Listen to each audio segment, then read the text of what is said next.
الحمد للہ وحدہ والسلام علی من لا نبی بعدہ۔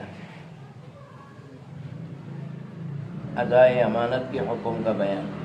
اللہ تعالیٰ نے فرمایا بلا شبہ اللہ تعالیٰ تمہیں حکم دیتا ہے کہ امانتیں امانت داروں کو ادا کرو۔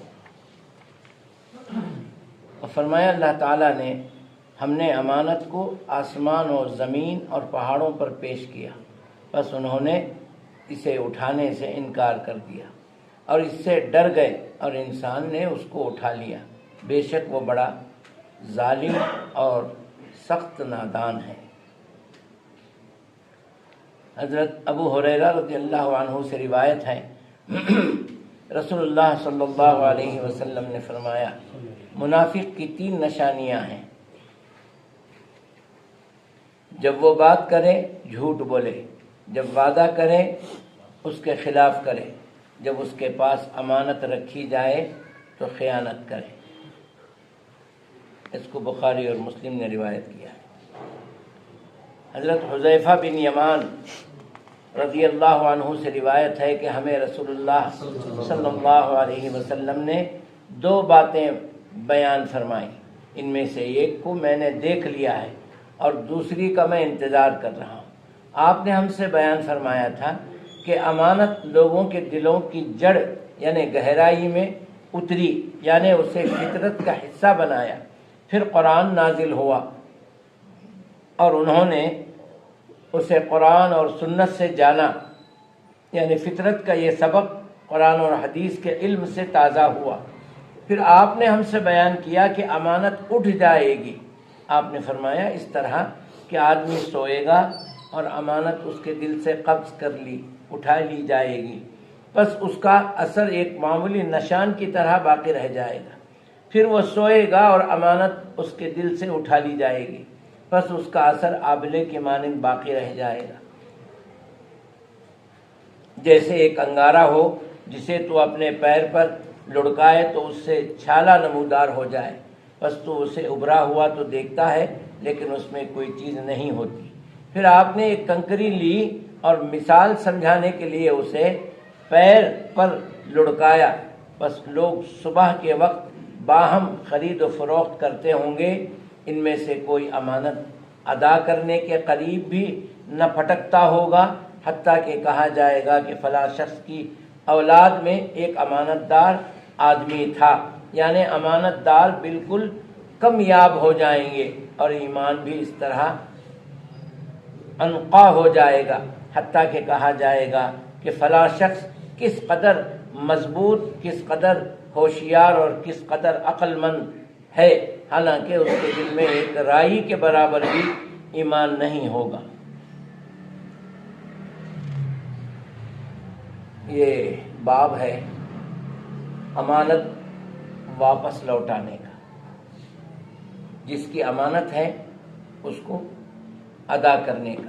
پہلی آیت قرآن کریم کی یہ ہے ان تؤدوا الامانات ان اللہ یأمرکم، اللہ تعالیٰ تمہیں حکم دیتا ہے ان تؤدوا الامانات الی اہلہا، اس کے اہل کو وہ امانت لوٹا دو۔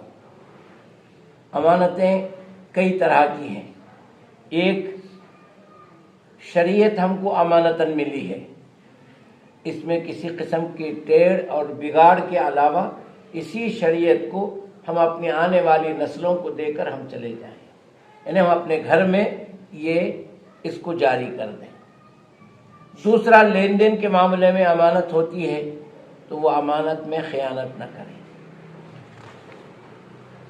دوسری آیت جو فرمائی گئی، ہم نے امانت کو آسمان و زمین اور پہاڑوں پر پیش کیا، پس انہوں نے اسے اٹھانے سے انکار کر دیا۔ انا عرضنا الامانۃ علی السماوات والارض والجبال، آسمانوں، زمینوں، پہاڑوں پر ہم نے اس قرآن کو، قرآن کیا ہے؟ شریعت ہے، اس کو پیش کیا۔ فابینا، انہوں نے انکار کر دیا، ان یحملنہا، اس کو اٹھانے سے، واشفقن منہا وحملہا الانسان، اور انسان نے اسے اٹھا لیا۔ انہ کان ظلوما جہولا، اس نے اپنے آپ پر ظلم کیا اور نادان ثابت ہوا۔ اس کا مطلب یہ ہے کہ اللہ تبارک و تعالی مخلوقات کو اپنا اپنا شعور دیا ہے. جیسے اللہ کے رسول صلی اللہ علیہ وسلم کھجور کے تنے کو سہارا دیتے تھے خطبہ دینے سے پہلے. خطبہ دیتے وقت جب اس کو چھوڑ دیے، عصا بنا لیے، تو وہ تنے سے رونے کی آواز آئی، حالانکہ وہ درخت ہے. اللہ کے رسول صلی اللہ علیہ وسلم نے فرمایا وہ اس لیے رو رہا ہے کہ میں نے اس کو چھوڑ دیا. تو انہیں وہ ہماری سمجھ میں نہیں آتی کہ پہاڑوں کا معاملہ کیا ہے، درختوں کا معاملہ کیا ہے. جی تو اس قرآن کو زمین، آسمان، پہاڑوں نے، انہیں 3 بڑی چیزوں کا ذکر کیا گیا ہے، آسمان کا، زمین کا اور پہاڑ کا. انہوں نے لینے سے انکار کیا. کیوں انکار کیا؟ کوئی اپنی سمجھ سے بولے.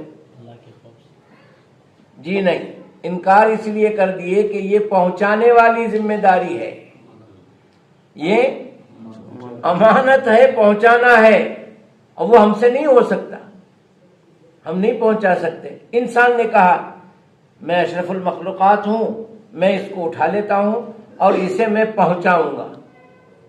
وہی ظلومن جہولا جو آخر میں کہا یہ اپنے آپ پر ظلم کیا، کا مطلب یہ ہے کہ اس نے اس وعدے کو نبھایا نہیں، جو ذمہ داری لی تھی اس کو پورا نہیں کیا. قرآن کو خود ہی نہیں سمجھا، دوسروں کو کیا سمجھائے گا؟ قرآن پر خود عمل نہیں کرتا، دوسروں کے عمل کی دعوت کیا دے گا؟ جس دن انسان قرآن سمجھ لے، کوئی فرقے، کوئی تفریقے، کچھ باقی نہیں رہے گا، صرف ایک قرآن اور ایک قرآن کا ماننے والا رہ جائے گا اور کچھ نہیں. چونکہ ہم نے قرآن کو نہیں سمجھا اور سمجھنا چاہتے نہیں. ایسا نہیں کہ یہ بہت مشکل کتاب ہے، کتنا سمجھیں پھر بھی سمجھ میں نہیں آتا، ایسا کچھ نہیں ہے. اللہ نے فرما دیا قرآن میں وَلَقَدْ يَسَّرْنَا الْقُرْآنَ لِلذِّكْرِ، ہم نے قرآن کو آسان کر دیا، للذکر، سمجھنے کے لیے. فَهَلْ مِن مُدَّكِرٍ، کیا تم لوگ اس میں غور و فکر کرتے ہو، سمجھنا چاہتے ہو؟ تو مطلب یہ کہ قرآن کوئی مشکل چیز نہیں ہے. یہ ذہن عالموں نے عوام کو دے دیا کہ یہ تمہارا کام نہیں ہے قرآن سمجھنے کا، یہ مولانا لوگوں کا کام ہے، بس وہ سمجھیں گے. ان کو وہ بھی وہی ہونا تھا. حکیم نے کہہ دیا پرہیز کی کوئی ضرورت نہیں، بیمار بھی وہی چاہتا تھا. ہو گئی چھٹی. ہاں اب تو مرض کیسے شفا ہوگا، سمجھ رہے؟ تو یہ ہو گئی بات. تو ظلم کیا کا مطلب اپنی ذمہ داری کو، کیا ذمہ داری تھی؟ اس امانت کو دوسروں تک پہنچانا تھا، وہ نہیں نبھایا. ظلومن جہولا، اور نادان ثابت ہوا، عقل مند نہیں رہا. اچھا، ابو ہریرہ رضی اللہ عنہ کی جو روایت ہے، رسول اللہ صلی اللہ علیہ وسلم نے فرمایا منافق کی 3 علامتیں. منافق کی اذا، جب وہ بات کرے، اذا حدث کذب، جھوٹ بولے، جھوٹی بات کرے ہمیشہ. اور جب وعدہ کرے تو اس میں اس کو نبھائے نہیں. خالف، وَإِذَا اُؤْتُمِنَ، جب اسے امانت دی جائے، اسے امین بنا جائے، خانہ، اس میں وہ خیانت کرے. تو یہ منافق کی 3 علامتیں بتائیں. اگرچہ وہ نمازی ہو، اگرچہ وہ روزہ رکھتا ہو، وہ دیکھنے میں مومن ہو، اگر یہ 3 صفتیں اس میں ہیں، امانت داری نہیں ہے، یا پھر سچ بولتا نہیں ہے، جھوٹ بولتا ہے اور وعدہ خلافی کرتا ہے. اذا وعد خالف، جب وعدہ کرے تو اس کے خلاف، امانت دار بنائے تو اس میں خیانت، اور جب بات کرے تو جھوٹی. یہ صفتیں اگر ہیں، چاہے وہ جتنا بڑا عالم ہی کیوں نہ ہو، وہ کون ہے؟ کون ہے؟ منافق. اللہ حفاظت فرمائے.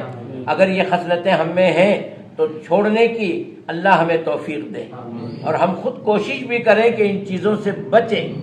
بچنا بھی چاہیے، صرف دعا کر دینے سے نہیں ہوتا، ہمارا ارادہ مصمم ہونا. جی ہاں، دوسری حدیث جو ہم نے پڑھی یہ طویل ہے. اس میں حذیفہ بن یمان رضی اللہ عنہ کہتے ہیں کہ اللہ کے رسول صلی اللہ علیہ وسلم نے دو باتیں ہم کو بتلائی. ایک بات کیا تھی؟ اللہ تعالیٰ انسان کی فطرت میں حق پسندی رکھ دیا ہے، حق کو پسند کرنا رکھ دیا ہے. اور دوسری بات، اس کے اندر سے وہ چیز کا نکل جانا ہے. فطرت میں اللہ نے رکھا جیسے نفس لوامہ، آدمی جب غلطی کرتا ہے تو اس کا دل خود اسے یہ کہتا ہے کہ بھائی مجھے نہیں کرنا تھا، میں نے یہ کام غلط کیا، مجھے گالی نہیں دینا تھا، میں دے دیا، ان پر ہاتھ نہیں اٹھانا تھا، اٹھا دیا، جھوٹ نہیں بولنا تھا، مجھے جھوٹی گواہی نہیں دینا تھا، لیکن میں دے دیا. تو یہ غلطی کا احساس اس کے اندر ہے. اس کو آدمی دبا کر کے غلطی کرنے پر آمادہ ہو جاتا ہے.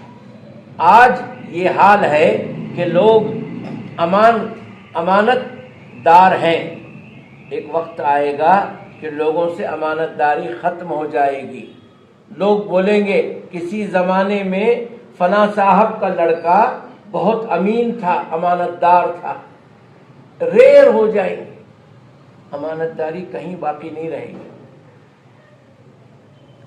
تو لوگوں میں امانت داری تو میں نبی کریم صلی اللہ علیہ وسلم کے زمانے میں اور زمانے کے بعد دیکھ لیا. اب امانت کو ختم ہونا جو ہے، اللہ کے رسول نے فرمایا صبح سوئے گا انسان، رات کو سوئے گا، صبح اٹھے گا تو اس کے دل سے امانت داری ختم ہو جائے گی، دنیا طلبی آ جائے گی.